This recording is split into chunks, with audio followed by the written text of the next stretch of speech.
Usai diperiksa selama 6 jam di ruang penyidik Direktorat Reserse Kriminal Khusus atau Ditkrimsus Polda Lampung, Kepala Dinas Kesehatan Lampung Raihana terus menghindari pertanyaan awak media. Ia terus berjalan dan bungkam dan langsung menuju mobilnya meninggalkan gedung Mapolda Lampung. Tim kuasa hukumnya menyangkal Raihana diperiksa terkait adanya masalah dalam penggunaan dana COVID-19 Provinsi Lampung. Raihana datang ke Mapolda Lampung hanya memenuhi undangan wawancara penyidik. Terkait undangan kita, Bunda? Sedikit aja, Bu. Bun, kita bungkam ya, Bun. Bun, kita bungkam. Kalau dana COVID ya, Bun ya? Terkait dana COVID ya, Bunda? Bahwa ini adalah sifatnya undangan ya, untuk mengklarifikasi terkait anggaran di Dinas Kesehatan. Jadi sifatnya global. Ada berapa pertanyaan sih, Bang Bunda? Kalau masalah itu, karena ini kan saya sampaikan tadi, ini belum pro justisia, jadi saya belum bisa menyampaikan. Silakan kawan-kawan media tanya ke teman-teman penyelidik. Ini terkait dana COVID bukan, Bang? Ya ada. Spesifiknya apa sih, ada Bang? banyak hal ini wawancara terkait anggarannya, anggaran dari Dinas Kesehatan. Untuk tahunnya tahun berapa sih, Bang? Ini 2021 apa? Ya, sekitar 2000. Pemanggilan Raihana oleh penyidik di Treskrimsus Polda Lampung itu sudah kedua kalinya. Pemanggilan Raihana terkait adanya dugaan korupsi penggunaan dana COVID-19 Lampung. Arsadi Saputra melaporkan dari Bandar Lampung. Terkait dana COVID ya, Bunda?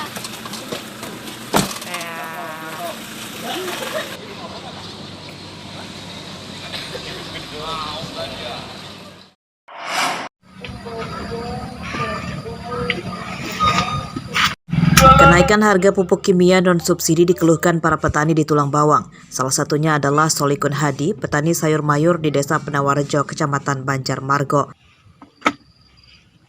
Hasil panen tanaman gambas miliknya musim ini tidak maksimal sebab tanamannya kurang subur. Solikun menanam gambas di lahan 1/4 hektar. Jika biasanya bisa panen 3 kuintal gambas dalam sekali panen, kini maksimal 2 kuintal saja. Panen gambas rutin 3 hari sekali. Jika telat maka gambas akan busuk di pohon. Turunnya hasil panen karena jatah pupuk untuk tanaman dikurangi dampak dari harganya yang mahal. Harga pupuk non-subsidi kini tembus hampir Rp1 juta per sak isi 50 kg. Harga tersebut naik drastis dibanding tahun lalu yang di kisaran Rp500.000 per sak. Kesulitan petani kian parah karena langkanya pupuk bersubsidi serta kenaikan harga obat-obatan. Paling murah, kalau paling murah itu ya yang 1 kilo itu 140. Tapi kalau pakai standar untuk pengobatan jamur, misalnya seperti ini, penyakit seperti ini, ya ini udah pakai obat yang harga yang 1 kilo atau setengah kilo itu 180, kemudian dicampur dengan obat yang 50 gram itu seharga 80.000. Para petani di Tulang Bawang meminta pemerintah segera menurunkan harga pupuk non-subsidi. Jika harganya terjangkau, mereka tak mengandalkan lagi bantuan pupuk bersubsidi. Pesaki melaporkan dari Tulang Bawang.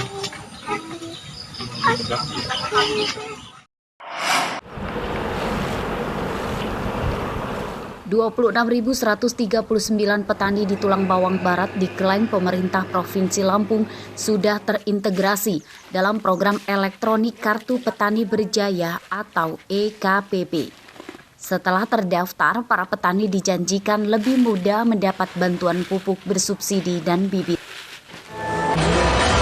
Hal itu dikatakan penjabat Bupati Tulang Bawang Barat Zaidirina dalam peluncuran program EKPB di Pasar Modern Pulung Kencana, Kecamatan Tulang Bawang Tengah. Kegiatan itu dihadiri Gubernur Lampung dan jajaran Forkopimda Tulang Bawang Barat. Mengenai Kartu Petani Berjaya, dapat kita laporkan bahwa petani di Kabupaten Tulang Bawang Barat pada tahun 2022 yang sudah teregistrasi sebagai anggota KPB sebanyak 26.139 berdasarkan NIK. Program EKPB bertujuan untuk mendukung pengembangan para petani. Selain kemudahan mendapat pupuk dan bibit, petani juga bisa mendapatkan kemudahan pinjaman modal pertanian. Kita melakukan langkah-langkah Kartu Petani Berjaya itu wajib punya untuk para petani, karena petani bisa mendapatkan kemudahan terkait dengan benih, pupuk, kredit usaha rakyatnya, dan produksinya bisa meningkat, lalu tingkat penjualannya menguntungkan. Acara ini juga diisi dengan vaksinasi penyakit mulut dan kuku atau PMK untuk ratusan sapi warga. Kabupaten Tulang Bawang Barat merupakan terbanyak ditemukan kasus PMK di Lampung. Ardio Haba melaporkan dari Tulang Bawang Barat.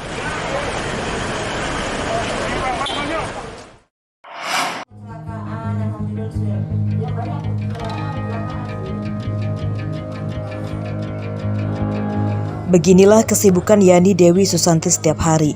Mulai siang hingga sore, wanita ini mengurus puluhan ekor kucing di tempat penampungan kucing di sebuah rumah sewa di Kecamatan Negeri Sakti, Kabupaten Pesawaran.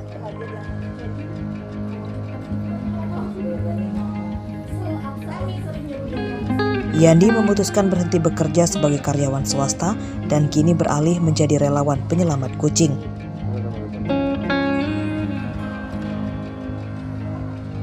Di tempat penampungan ini terdapat sekitar 80 ekor kucing yang seluruhnya jenis kucing kampung biasa. Kucing-kucing di tempat ini merupakan kucing yang telantar yang diambil dari jalanan.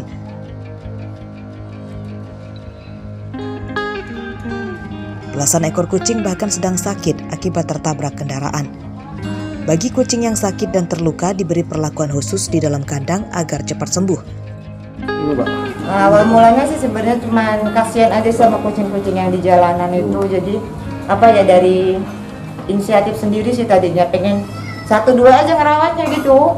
Cuman alhamdulillah makin kesini makin banyak yang lapor, makin banyak. Nah itu ya intinya punya motivasi pengen punya rumah untuk mereka gitu sih sebenarnya sih. Komunitas pecinta kucing di Lampung ini didirikan Desember 2020 lalu. Dana untuk memberi makan hingga mengobati kucing yang sakit berasal dari iuran anggota. Jadi untuk saat ini ada beberapa dokter yang memberikan diskon untuk kami, tapi diskonnya juga tidak banyak ya Mbak Susan ya. Tapi ya alhamdulillah masih dapat bantuan. Selain dari itu kayak dari misalkan saya bisa bantu untuk nebu, jadi nanti sekali-sekali datang ke sini kucing-kucing yang hilang kita akan nebu atau biaya makan 80 ekor kucing ini setiap harinya sekitar Rp150.000. Para relawan berharap adanya donatur untuk merawat kucing-kucing malang tersebut, sebab banyak masyarakat yang suka dan sayang pada kucing, namun yang peduli jumlahnya masih sedikit. Jeffrey Arifin melaporkan dari Pesawaran.